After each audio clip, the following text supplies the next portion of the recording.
Design thinking کی ladies and gentleman, خواتین و حضرات، 5 اہم مراحل ہیں یا 5 اہم سٹیجز ہیں جن کے بارے میں غور کرنے کی ضرورت ہے۔ پہلی سٹیج کو کہا جاتا ہے ایمپیتھائز، اور ایمپیتھائز کی سٹیج میں ہم سمجھنا چاہتے ہیں کہ ہمارے صارفین یا ہمارے کسٹمرز کے چیلنجز کیا ہیں، ان کو کس طرح کے مسائل کا سامنا ہے، ان کو کس طرح کے ایشوز کا سامنا ہے، اور یا ان کی ترجیحات کیا ہیں، ان کا طرز زندگی کیا ہے، ان کا لائف سٹائل کیا ہے، وہ کس طرح کے مسائل کو حل کرنا چاہتے ہیں، کس طرح کے لائف سٹائل کو انجوائے کرنا چاہتے ہیں، کس طرح کے طرز زندگی سے لطف اندوز ہونا چاہتے ہیں۔ اس کے لیے ظاہر ہے کہ ہمیں صارفین کی زندگیوں کا جائزہ لینا پڑے گا، جو ہمیں لے کر جائے گا اگلی سٹیج پہ۔ ایمپیتھائز کے بعد جو اگلی سٹیج ہے وہ ڈیفائن کی سٹیج۔ ڈیفائن کا مطلب ہے کہ تعین کرنا یا تشخص کرنا، آئیڈینٹیفائی کرنا۔ اس میں جو 2 اہم جو ٹولز ہیں یا جو ان اے وے جو طریقے ہیں جو استعمال ہوتے ہیں، وہ ہے آبزرویشن اور انٹرویوز۔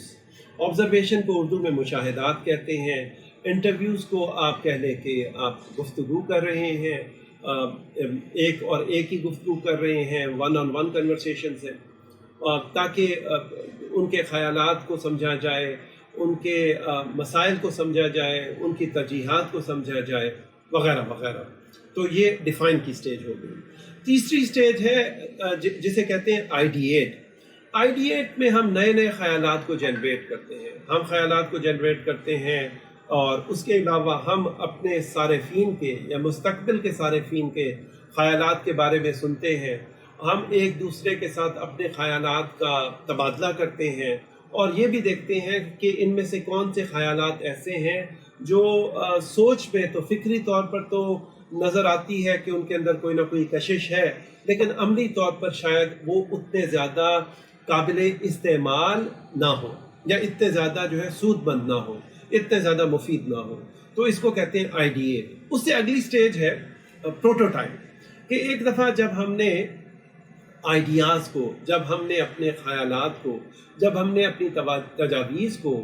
آپس میں ایکسچینج بھی کر لیا، تبادلہ کر لیا، اس کو ہم نے اسیس کر لیا، اس کا جائزہ لے لیا کہ کون سی تجویز جو ہے یا کون سا خیال جو ہے وہ زیادہ قابل عمل ہے، تو پھر اس کے بعد ہم اس کا پروٹوٹائپ بنائیں گے، پھر ہم اس کا جو ہے یوں سمجھے پہلا ماڈل بنائیں گے، پہلی مصنوعی چیز ہم ایک جو ہے وہ ہم بنائیں گے، اس کو کریٹ کریں گے، اس کو آپ موک اپ کہہ لیجئے، اس کو آپ سٹوری بورڈ کہہ لیجئے، کہ ہم اپنے جو بھی ہمارے ذہن میں آئیڈیاز آئے تھے، اب ہم نے ان کو شخصی طور پر مجسم کر دیا، اب ہم نے اس کی تقسیم کر دی، تاکہ اس کو فزیکلی، تاکہ اس کو محسوس کیا جا سکے، اس کو ایکسپیرینس کیا جا سکے، اس کو استعمال کیا جا سکے، اس کے بارے میں رائے دی جا سکے۔ اور فائنلی جب ہم نے اپنے